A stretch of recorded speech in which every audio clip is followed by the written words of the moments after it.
సంధ్యా theatre తొక్కిసలాట కేసులో అల్లు అర్జున్ ను పోలీసులు డిసెంబర్ 13న అరెస్ట్ చేశారు. డిసెంబర్ 4న రాత్రి పుష్ప 2 ప్రీమియర్ షో సందర్భంగా తొక్కిసలాట జరిగింది. అయితే ఈ ఘటనలో రేవతి అనే మహిళ మృతి చెందారు. ఆమె కొడుకు గాయపడ్డారు. ఈ ఘటనపైన బాధిత కుటుంబం ఇచ్చిన ఫిర్యాదు మేరకు పోలీసులు బిఎన్ఎస్ చట్టంలోని 105, 118 సబ్సెక్షన్ 1 రెడ్ విత్ 3 సబ్సెక్షన్ 5 కింద చిక్కడపల్లి పోలీసులు కేసు నమోదు చేశారు.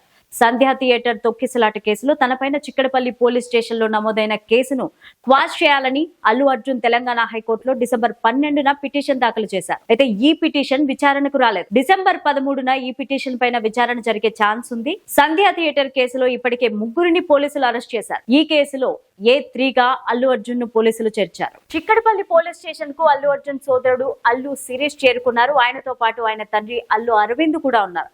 పోలీస్ వాహనంలోనే అల్లు అర్జున్ చిక్కడపల్లి పోలీస్ స్టేషన్ కు చేరుకున్నారు. తమ వాహనంలో అల్లు శిరీష్, అరవిందులు పోలీస్ స్టేషన్ కు వచ్చారు. సంధ్యా థియేటర్ కేసులో అల్లు అర్జున్ ను పోలీసులు విచారించనున్నారు. మరోవైపు అల్లు అర్జున్ మామ కంచర్ల చంద్రశేఖర్ రెడ్డి కూడా వచ్చారు. ఈ విషయం పైన మీడియాతో మాట్లాడేందుకు ఆయన నిరాకరించడం జరిగింది.